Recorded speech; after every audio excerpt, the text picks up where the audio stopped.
ఒక అందమైన గ్రామంలో సోమయ్య అనే కష్టపడే రైతు ఉండేవాడు. అతను కాయగూరలు, పండ్లు పండిస్తూ ఆనందంగా జీవించేవాడు. కాని ప్రతి పౌర్ణమి రాత్రి అతని పొలంలోని కొన్ని పంటలు మాయమైపోతుండేవి. ఇది చూసి సోమయ్య చాలా ఆందోళన చెందాడు. ఈసారి రాత్రంతా మేల్కొని చూస్తాను అని సోమయ్య నిర్ణయించుకున్నాడు. పౌర్ణమి రాత్రి సోమయ్య పొలంలో దాక్కుని జాగ్రత్తగా గమనించడం ప్రారంభించాడు. అర్ధరాత్రి సమయంలో ఆకాశం నుంచి ఒక అద్భుత దృశ్యం కనిపించింది. రెక్కలున్న తెల్ల ఏనుగు మేఘాల మధ్య నుంచి దిగి వచ్చింది. ఆ ఏనుగు నేరుగా పొలంలోకి వచ్చి పంటలను తినడం ప్రారంభించింది. అది చూసి సోమయ్య ఆశ్చర్యపోయాడు.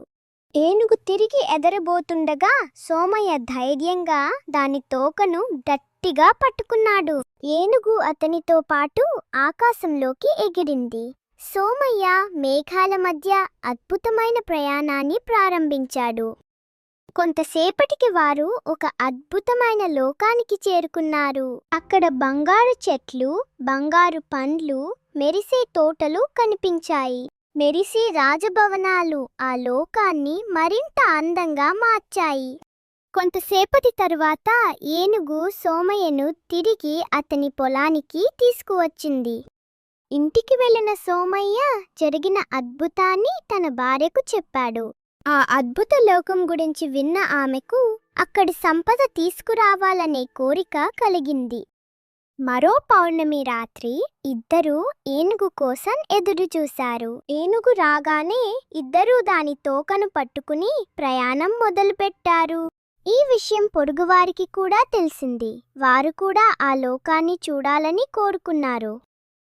వారు అందరూ కలిసి ఆకాశంలో అద్భుతమైన ప్రయాణం చేయసాగారు. ప్రయాణంలో సోమయ్య ఆ అద్భుత లోకంలోని బంగారు పండ్ల గురించి చెప్పడం ప్రారంభించాడు. చూపించాలనే ఉత్సాహంలో సోమయ్య అనుకోకుండా ఏనుగు తోకను వదిలేశాడు. అదే క్షణంలో అందరూ గాల్లో నుంచి కింద పడిపోయారు. ఆ రోజు తరువాత ఆ రెక్కల ఏనుగు మళ్ళీ ఆ గ్రామానికి రాలేదు. ఈ కథ మనకు ఒక గొప్ప పాఠాన్ని నేర్పుతుంది. అత్యాశ ప్రమాదానికి దారి తీస్తుంది. ధైర్యం మంచిదే కానీ జాగ్రత్త కూడా అవసరం. అతిగా ఆశించడం లేదా అనవసరమైన ఆసక్తి నష్టాన్ని కలిగిస్తుంది. Subscribe for more videos.